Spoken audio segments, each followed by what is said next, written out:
Judul Kunci Ruang Bawah Tanah. Prolog, pesan terakhir. Jangan pernah buka pintu di sudut paling belakang halaman. Apapun yang kamu dengar, apapun yang kamu lihat, biarkan saja terkunci selamanya. Itu bukan tempat untuk manusia. Begitu pesan terakhir yang tertulis di surat wasiat kakekku sebelum ia menghembuskan napas terakhir. Aku, Dika, mewarisi rumah besar peninggalannya yang terletak di pinggiran kota, jauh dari keramaian.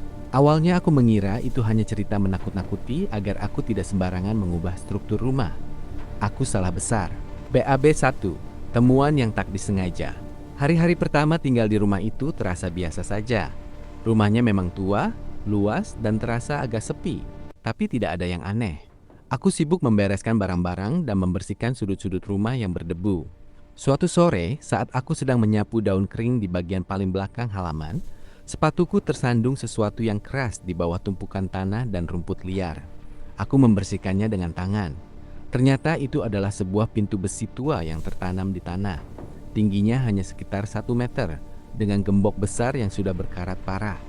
Di sebelah pintu itu tertancap sebuah papan kayu yang tulisannya sudah hampir pudar. Terkunci demi keselamatan semua. Jangan dibuka kapanpun. Jantungku berdegup kencang. Ini pasti pintu yang dimaksud dalam surat wasiat itu. Rasa penasaran dalam diriku makin menjadi-jadi. Apa sih yang ada di dalamnya sampai harus dilarang keras dibuka? Saat aku masih menatap pintu itu, tiba-tiba aku mendengar suara samar dari balik dinding besi itu. Suara itu seperti orang yang sedang memukul-mukul dari dalam, disertai suara rintihan yang pelan. Tuk, tuk, tolong aku. Suara itu sangat jelas. Seolah orangnya hanya berjarak beberapa sentimeter saja dari tempatku berdiri. Aku mundur beberapa langkah, bulu kuduku meremang. Siapa? Siapa di sana? Tanyaku dengan suara gemetar. Tidak ada jawaban. Suara itu lenyap seolah tidak pernah ada. Hanya kesunyian yang menyelimuti halaman belakang itu kembali. Aku buru-buru masuk ke dalam rumah dan mengunci semua pintu. Malam itu aku tidak bisa tidur nyenyak. Suara itu terus berputar di kepalaku. BAB 2. Kunci yang muncul sendiri. Keesokan harinya, aku memutuskan untuk melupakan kejadian semalam. Aku berusaha meyakinkan diri bahwa itu hanya halusinasiku saja karena kelelahan. Sore harinya, saat aku sedang membereskan laci meja kerja peninggalan kakek, tanganku menyentuh sesuatu yang dingin dan berat di antara tumpukan kertas-kertas tua. Aku mengeluarkannya. Itu sebuah kunci besar yang terbuat dari besi, warnanya agak kehitaman, dan ukirannya aneh sekali. Di bagian gagangnya terukir bentuk wajah manusia yang sedang menangis. Aku meneliti kunci itu dengan hati-hati. Jantungku seakan berhenti berdetak saat aku sadar bentuk dan ukuran kunci ini persis sama dengan lubang gembok di pintu bawah tanah yang aku temukan kemarin. Tapi yang paling membuatku merinding, di laci itu tadi tidak ada apa-apa saat aku memeriksanya pagi hari. Kunci ini seolah muncul dengan sendirinya. Seolah ada yang membisikkan di telingaku, buka saja. Aku sudah menunggumu begitu lama. Aku melempar kunci itu sekuat tenaga ke sudut ruangan, lalu berlari keluar kamar. Aku berjanji pada diriku sendiri, aku tidak akan pernah menyentuh kunci itu apapun yang terjadi. Namun malam harinya, saat aku baru saja berbaring di tempat tidur, aku melihat sesuatu yang mengerikan. Di atas meja samping tempat tidur, kunci itu tergeletak rapi persis di tempat yang paling mudah aku lihat. BAB 3. Suara yang semakin keras. Sejak hari itu, keadaan makin tidak terkendali. Suara dari balik pintu bawah tanah itu tidak lagi hanya terdengar sore hari, tapi sekarang terdengar sepanjang waktu, bahkan di tengah malam buta. Suara itu makin keras, makin jelas, dan makin memilukan. Buka pintunya, aku dingin, aku gelap, aku rindu sinar matahari. Tolong keluarkan aku. Suara itu kadang terdengar seperti suara anak kecil, kadang seperti suara wanita paruh baya, dan kadang berubah menjadi suara berat yang dalam, seolah berasal dari perut bumi itu sendiri. Aku berusaha menutup telinga, menyalakan musik sekeras mungkin, bahkan tidur dengan memakai penutup telinga. Tapi suara itu tetap masuk ke dalam pikiranku, seolah berbicara langsung di dalam kepalaku. Suatu malam, saat hujan turun sangat lebat dan petir menyambar-nyambar, aku terbangun karena merasakan ada yang menatapku dari sudut kamar. Aku membuka mata perlahan. Di kegelapan aku melihat sosok manusia yang berdiri diam di sana. Sosok itu tingginya tidak sampai 2 meter, badannya kurus sekali, dan wajahnya tidak ada kulitnya. Hanya otot dan urat yang terlihat dengan mata yang melotot lebar menatapku. Kenapa kau tidak mau membukakan pintu untukku? Aku sudah menunggu kakekmu, lalu ayahmu, dan sekarang giliranmu. Kalian semua sama saja, pengecut, bisik sosok itu dengan suara yang parau dan pecah. Aku berusaha berteriak, tapi suaraku tersangkut di tenggorokan. Tubuhku kaku tak bisa bergerak sama sekali. Sosok itu perlahan melangkah mendekat.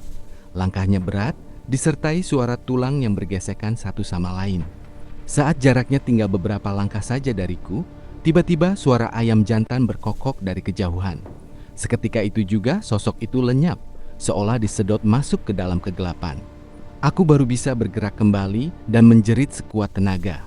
BAB 4. Paksaan yang tak bisa ditolak. Semakin hari, tekanan yang aku rasakan makin berat. Aku merasa rumah ini makin sempit, udaranya makin sesak, dan aku tidak punya tempat untuk lari. Seolah-olah seluruh rumah ini berusaha mendorongku menuju ke bagian belakang halaman itu. Suatu pagi, aku mendapati diriku sudah berdiri tepat di depan pintu besi itu. Aku tidak ingat kapan aku keluar kamar, kapan aku berjalan ke sini. Tanganku yang kanan menggenggam erat kunci itu, sedangkan tangan kiriku sedang mengangkat gemboknya. Aku mencoba menarik tanganku mundur, tapi seolah ada kekuatan gaib yang mengendalikan tubuhku. Otot-ototku bergerak dengan sendirinya di luar kendaliku. Lakukan saja, itu hal yang benar. Aku sudah menderita terlalu lama. Bebaskan aku. Suara itu bergema di sekitarku. Dengan gerakan yang pelan namun pasti, tanganku memasukkan kunci itu ke dalam lubang gembok. Krik! Suara itu terdengar panjang dan nyaring, memecah kesunyian pagi itu. Gembok yang sudah berkarat puluhan tahun itu terbuka dengan sangat mudah, seolah baru saja diolesi minyak semalam. Begitu gembok terlepas, angin kencang bertiup tiba-tiba dari dalam lubang itu, membawa bau yang sangat busuk, campuran antara bau tanah basah, bau daging yang membusuk, dan bau darah yang sudah kering. Pintu itu perlahan terbuka dengan sendirinya. Di baliknya, hanya ada kegelapan pekat yang seolah bisa menelan apapun yang masuk ke dalamnya. Tidak ada tangga, tidak ada cahaya, hanya lorong yang menurun ke bawah yang tidak terlihat ujungnya. Masuklah, aku sudah menunggumu. Bab 5. Lorong yang tak berakhir. Dengan langkah yang terpaksa, aku melangkah masuk ke dalamnya. Begitu kakiku menginjak lantai tanah yang lembab, pintu di belakangku tertutup rapat dengan suara yang keras. Sekarang aku benar-benar terperangkap di sini, di dalam kegelapan yang menyelimuti segalanya. Aku meraba dinding di sampingku. Dindingnya terasa basah, licin, dan dingin sekali. Saat aku menggosokkan jariku ke dinding itu, aku merasakan sesuatu yang lengket. Saat aku mengangkat tanganku, aku melihat cairan berwarna merah pekat menempel di kulitku. Itu darah. Dinding-dinding ini mengeluarkan darah. Aku berjalan terus menyusuri lorong itu. Semakin ke dalam, udaranya makin panas dan sesak. Suara langkah kakiku bergema di sepanjang lorong. Tapi aku mendengar ada langkah lain yang mengikutiku dari belakang. Langkah itu persis sama dengan langkahku, tapi sedikit lebih lambat. Seolah bayanganku sendiri yang hidup. Kriuk, kriuk, suara itu makin keras. Aku berbalik badan dengan cepat, tapi tidak ada apa-apa di belakangku. Hanya kegelapan. Namun saat aku berbalik kembali ke depan, aku melihat ada tulisan berwarna darah yang muncul di dinding di hadapanku. Kau sudah masuk. Sekarang kau tidak akan pernah bisa keluar lagi. Ini adalah rumah barumu. Selamanya. Tiba-tiba cahaya redup menyala dari atas kepalaku. Cahayanya berwarna kemerahan, menyala bergantian mati dan hidup. Dengan cahaya itu aku bisa melihat sekelilingku. Aku terkejut bukan kepalang. Dinding-dinding lorong ini tidak terbuat dari tanah atau batu. Dindingnya terbuat dari tubuh-tubuh manusia yang menempel rapat satu sama lain. Mereka masih hidup, mata mereka bergerak-gerak menatapku, mulut mereka bergerak-gerak seolah berbicara, tapi tidak ada suara yang keluar. Tangan dan kaki mereka terjepit rapat di antara tubuh-tubuh lainnya, tidak bisa bergerak sama sekali. Ini adalah tempat penyimpanan jiwa-jiwa yang tersiksa. BAB 6. Pemilik tempat ini. Aku berusaha lari, tapi lorong ini seolah memanjang terus saat aku berjalan. Aku merasa aku hanya berputar-putar di tempat yang sama. Sampai akhirnya aku sampai di sebuah ruangan yang lebih besar di ujung lorong itu. Di tengah ruangan itu duduk seorang pria tua di atas kursi kayu yang usang. Tubuhnya kurus kering, kulitnya menempel erat pada tulang-tulangnya, dan rambutnya panjang berantakan menutupi sebagian wajahnya. Ia sedang memegang sebuah buku tebal yang berisi tulisan berwarna merah. Saat aku masuk, pria tua itu mengangkat kepalanya. Wajahnya persis sama dengan foto kakekku yang aku simpan di rumah. "Akhirnya kau datang juga, cucuku. Aku sudah menunggumu sejak lama sekali," katanya dengan suara yang lemah namun berat. "Kakek, apa yang terjadi di sini? Kenapa kau ada di sini? Kenapa kau menyembunyikan semua ini dariku?" tanyaku dengan suara yang gemetar. Kakek tersenyum tipis, senyum yang tidak menenangkan sama sekali. "Aku tidak menyembunyikannya, Nak. Aku hanya mengikuti aturan yang ada. Tempat ini adalah gerbang antara dunia manusia dan dunia bawah. Setiap generasi dari keluarga kita harus menyerahkan satu nyawa untuk menjadi penjaga tempat ini. Aku sudah menjadi penjaga selama 40 tahun dan sekarang giliranmu untuk menggantikan tugasku." Aku menggelengkan kepala dengan keras. "Tidak, aku tidak mau. Aku hanya datang karena dipaksa. Aku ingin pulang. Aku ingin kembali ke rumahku." "Tidak ada jalan kembali, Dika. Begitu pintu itu terbuka, takdir itu sudah menunggu. Lihatlah sekelilingmu. Mereka semua adalah keluarga kita dari generasi ke generasi. Mereka yang tidak mau menerima takdirnya, akhirnya terjebak di dinding-dinding ini, merasakan siksaan abadi. Kalau kau mau menerima tugas ini, kau akan hidup dengan tenang di sini, dihormati dan tidak akan merasakan sakit apapun. Pilihan ada di tanganmu." BAB 7. Pilihan yang membahayakan. Aku melihat sekelilingku. Wajah-wajah yang menempel di dinding itu menatapku dengan tatapan memohon, seolah mereka berusaha memberitahuku sesuatu. Tapi aku tidak mengerti apa yang mereka maksud. "Kalau aku menerima tugas ini, apa yang akan terjadi padamu, kakek?"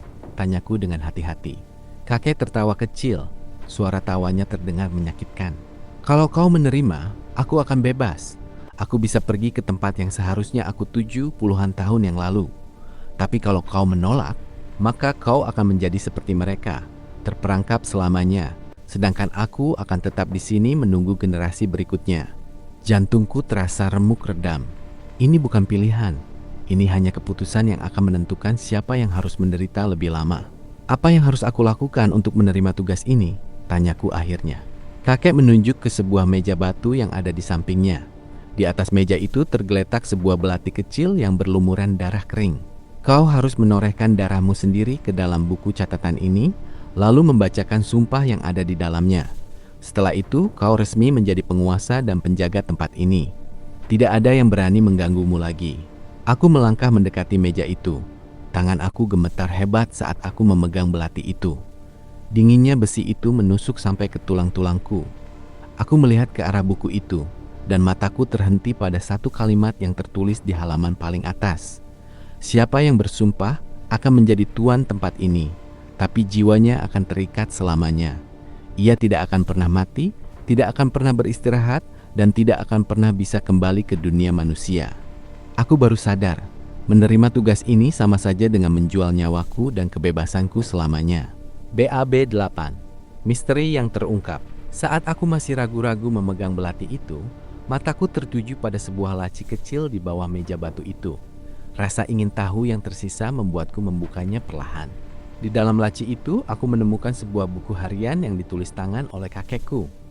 Aku mulai membaca isinya dengan cepat, dan apa yang aku baca membuat darahku terasa membeku. Aku telah melakukan kesalahan besar. Aku pikir menjadi penjaga adalah tugas mulia, tapi ternyata itu adalah kutukan terberat yang bisa diterima manusia. Aku tidak bisa tidur, tidak bisa makan, tidak bisa mati. Aku hanya bisa duduk di sini, menunggu dan menunggu. Aku rindu sinar matahari, aku rindu angin sepoi-sepoi, aku rindu kehidupan yang dulu aku miliki.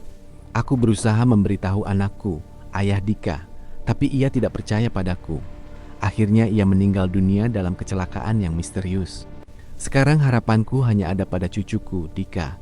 Aku berharap ia cukup pintar untuk tidak mengikuti jejakku. Mereka yang terjebak di dinding itu bukanlah mereka yang menolak tugas. Mereka adalah mereka yang berusaha kabur.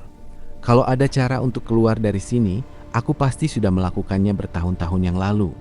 Tapi aku tidak menemukan apapun sampai sekarang.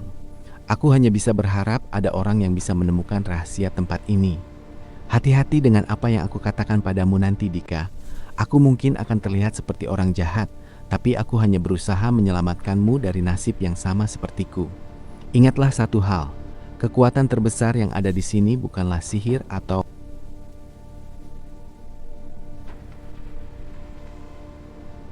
BAB 8. Misteri yang terungkap. Lanjutan. Kekuatan gaib, melainkan rasa takut dan keraguan-raguanmu. Selama kau membiarkan rasa itu menguasaimu, mereka akan terus mengendalikan dirimu. Tapi jika kau berani melawan dan percaya pada dirimu sendiri, kau memiliki kekuatan untuk mengubah segalanya. Aku menutup buku harian itu dengan tangan gemetar. Ternyata semua yang dikatakan kakekku tadi hanyalah kebohongan belaka. Ia hanya berusaha menakut-nakutiku agar aku menerima tugas itu. Bukan karena ia berhak atau harus melakukannya, tapi karena ia ingin membebaskan dirinya sendiri dari siksaan yang telah ia rasakan selama puluhan tahun. Kakek yang berdiri di depanku itu bukanlah kakekku yang sebenarnya. Ia hanyalah wujud yang diciptakan oleh kekuatan jahat yang menguasai tempat ini, menggunakan wajah dan ingatan kakekku untuk menipu orang-orang yang masuk ke dalamnya. Kau bukan kakekku!" seruku dengan suara yang bergetar tapi penuh keberanian. "Kau hanya menipuku. Semua yang kau katakan hanyalah kebohongan." Wajah pria tua itu berubah seketika. Senyumnya yang tadi terlihat lembut berubah menjadi seringai yang mengerikan. Kulitnya mengelupas satu persatu, memperlihatkan daging yang membusuk dan berlumuran darah di bawahnya. Matanya yang tadinya terlihat sedih berubah menjadi 2 titik api yang menyala merah menyala. "Jadi kau sudah tahu ya? Dasar anak muda yang keras kepala. Seharusnya kau menerima tawaran itu dengan senang hati, karena itu satu-satunya cara agar kau tidak menderita lebih parah dari ini." Suaranya sekarang terdengar seperti ribuan orang berbicara secara bersamaan, bergema di seluruh ruangan dan membuat dinding-dinding itu bergetar hebat. "Kau pikir kau bisa melawanku? Aku telah menguasai tempat ini selama ratusan tahun. Aku telah menelan nyawa dari generasi ke generasi keluargamu. Dan sekarang kau juga akan menjadi bagian dari koleksiku." Seketika itu juga, tangan-tangan kurus dan berlumuran darah menjulur keluar dari celah-celah dinding, berusaha meraih kakiku dan tanganku. Suara teriakan dan rintihan memilukan memenuhi seluruh ruangan, seolah-olah semua jiwa yang terperangkap di sini ikut marah dan membenci kehadiranku. Aku mundur selangkah, tapi aku tidak lari. Aku mengingat pesan terakhir yang tertulis di buku harian itu. Kekuatan terbesar yang ada di sini bukanlah sihir atau kekuatan gaib, melainkan rasa takut dan keraguan-raguanmu. Aku menarik napas panjang, menenangkan hatiku yang berdebar kencang, dan berteriak sekuat tenaga. "Kalian tidak berhak atas diriku. Aku datang ke sini bukan karena aku mau, tapi karena aku dipaksa. Dan aku tidak akan membiarkan kalian mengendalikan hidupku. Keluarlah dari jalananku. Aku punya hak untuk hidup dan bebas." Suaraku bergema di seluruh ruangan, seolah membelah kegelapan yang menyelimuti tempat itu. Tangan-tangan yang tadinya berusaha meraihku seketika berhenti bergerak, lalu perlahan-lahan menarik diri kembali ke dalam dinding. Wajah-wajah yang tadinya menatapku dengan tatapan marah dan penuh kebencian sekarang terlihat bingung dan seolah mulai sadar kembali. BAB 9. Perjuangan untuk bebas. Makhluk jahat yang menyamar sebagai kakekku itu melolong kesakitan. Tubuhnya mulai hancur berkeping-keping, tapi ia masih berusaha mempertahankan wujudnya. "Kau tidak bisa melakukan ini. Tempat ini sudah menjadi milikku. Tidak ada yang pernah bisa melawanku dan keluar dengan selamat. Kau akan menyesali perbuatanmu ini," teriaknya dengan suara yang makin lama makin lemah. Aku tidak peduli dengan ancamannya. Aku terus berjalan maju menuju tempat ia berdiri, sambil terus mengucapkan kata-kata yang penuh keyakinan dan keberanian. Setiap langkah yang aku ambil membuat cahaya terang menyala dari dalam diriku sendiri, menerangi seluruh ruangan yang tadinya gelap gulita. Saat aku sudah berdiri tepat di hadapannya, aku melihat di belakang tubuhnya ada sebuah pintu kecil yang tertutup rapat. Pintu itu terbuat dari kayu yang indah, dengan ukiran bunga-bunga yang indah, dan cahaya terang menyala dari baliknya. "Ini jalan keluarnya, bukan?" tanyaku sambil menunjuk ke arah pintu itu. Makhluk itu menatapku dengan tatapan penuh kebencian dan keputusasaan. "Kau tidak akan pernah bisa membukanya. Pintu itu hanya bisa dibuka oleh mereka yang memiliki hati yang bersih dan tidak dipenuhi oleh rasa takut, keserakahan, atau keinginan buruk. Dan kau hanyalah manusia biasa yang penuh dengan kelemahan." Aku tersenyum tipis. Memang aku manusia biasa. Aku punya kelemahan, aku pernah takut, aku pernah penasaran sampai melupakan peringatan yang ada. Tapi aku juga punya hati yang bersih. Aku tidak punya keinginan untuk menyakiti orang lain, dan aku berusaha melakukan hal yang benar meskipun aku takut. Itu yang membuatku berbeda dengan orang-orang yang terperangkap di sini sebelumnya. Aku melangkah melewati tubuh makhluk itu yang kini sudah hampir hancur seluruhnya. Saat aku menyentuh gagang pintu itu, aku merasakan kehangatan yang menyebar ke seluruh tubuhku. Aku memutar gagangnya perlahan. Krek, pintu itu terbuka dengan sangat mudah. Di baliknya, aku melihat langit biru yang cerah, sinar matahari yang menyinari bumi, dan udara segar yang tercium harum sekali. Suara burung berkicau dan suara angin yang berhembus lembut masuk ke dalam ruangan yang gelap itu. Namun, sebelum aku melangkah keluar, aku mendengar suara-suara yang lembut memanggil namaku dari belakang. Aku menoleh ke arah dinding-dinding yang berisi jiwa-jiwa yang terperangkap itu. Wajah-wajah mereka sekarang terlihat tenang dan penuh harapan. "Tolong kami, bebaskan kami juga. Kami sudah menderita terlalu lama," bisik mereka dengan suara yang lemah. Hatiku terasa teriris melihat keadaan mereka. Aku tidak bisa pergi begitu saja dan meninggalkan mereka yang tidak bersalah ini untuk terus menderita selamanya. Aku kembali menoleh ke arah makhluk jahat itu yang kini hanya tersisa bayangan tipis saja. "Bagaimana cara membebaskan mereka semua?" tanyaku dengan suara tegas. Makhluk itu menggeleng lemah. "Tidak ada cara. Mereka sudah terikat di sini selamanya. Hanya mereka yang berani melawanku dan membuktikan keberaniannya yang bisa keluar. Sisanya harus tetap tinggal di sini sampai akhir zaman." Aku tidak percaya dengan perkataannya. Aku mengingat kembali apa yang tertulis di buku harian kakekku. Kekuatan terbesar yang ada di sini bukanlah sihir atau kekuatan gaib, melainkan rasa takut dan keraguan-raguanmu. Jika rasa takut yang membuat mereka terperangkap, maka rasa percaya dan keberanianlah yang bisa membebaskan mereka. Aku berteriak sekuat tenaga ke arah mereka semua. "Dengarkan aku. Kalian terperangkap di sini bukan karena kalian bersalah atau harus menerima hukuman apapun. Kalian terperangkap hanya karena kalian takut, karena kalian menyerah pada kekuatan jahat ini, karena kalian percaya bahwa tidak ada jalan keluar. Tapi sekarang, aku buktikan bahwa kalian salah. Ada jalan keluar. Kalian juga bisa bebas jika kalian berani melawan rasa takut yang ada di dalam diri kalian sendiri. Percayalah pada dirimu sendiri, percayalah bahwa kalian berhak untuk hidup damai, dan ikutilah aku keluar dari sini." Seketika itu juga, cahaya yang menyala dari dalam diriku semakin terang, menerangi seluruh ruangan dan menembus dinding-dinding yang tadinya kokoh. Wajah-wajah yang menempel di dinding itu mulai terlepas satu persatu, berubah menjadi cahaya-cahaya terang yang melayang bebas di udara. Mereka semua menatapku dengan tatapan penuh rasa terima kasih, lalu bergerak menuju pintu keluar satu persatu. Makhluk jahat itu berteriak kesakitan saat semua jiwa yang menjadi sumber kekuatannya pergi meninggalkan tempat itu. Tubuhnya hancur seluruhnya, lenyap menjadi debu yang terbawa angin. Tempat yang tadinya gelap, suram, dan penuh dengan siksaan itu kini menjadi terang benderang, bersih, dan damai. BAB 10.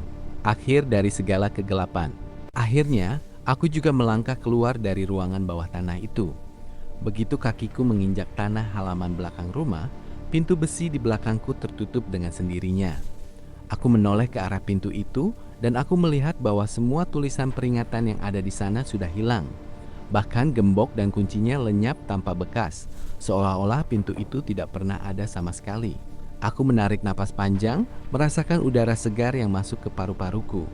Aku merasa seolah-olah aku baru saja terbangun dari mimpi buruk yang sangat panjang dan menakutkan. Hari-hari berikutnya, hidupku kembali normal. Tidak ada lagi suara-suara aneh, tidak ada lagi sosok-sosok mengerikan yang muncul di malam hari, dan tidak ada lagi perasaan takut yang terus menghantuiku. Rumah peninggalan kakekku itu sekarang terasa damai, nyaman, dan penuh dengan kedamaian. Aku akhirnya mengerti mengapa kakekku melarang siapapun membuka pintu itu. Ia tahu bahwa tempat itu berbahaya, dan ia tidak ingin ada orang lain yang menderita seperti dirinya. Tapi ia juga tidak tahu bahwa kunci untuk membebaskan diri dan semua orang yang terperangkap di sana bukanlah dengan menerima tugas atau menjadi penjaga, melainkan dengan berani melawan rasa takut dan percaya pada kebaikan yang ada di dalam diri sendiri. Sejak hari itu, aku tidak pernah lagi membuka pintu itu, bukan karena aku takut, tapi karena aku tahu bahwa tempat itu sudah menjadi tempat yang damai dan tidak ada lagi yang perlu dikhawatirkan. Aku hanya menyimpan cerita ini dalam ingatanku sebagai pelajaran berharga bahwa hal yang paling menakutkan di dunia ini bukanlah makhluk halus atau kekuatan gaib, melainkan rasa takut dan keraguan-raguan yang ada di dalam hati kita sendiri. Pesan dari penulis, jangan pernah membiarkan rasa takut mengendalikan hidupmu. Selama kau berani melawan dan berusaha melakukan hal yang benar, kau akan selalu memiliki kekuatan untuk mengatasi segala rintangan yang ada di depanmu. Selesai.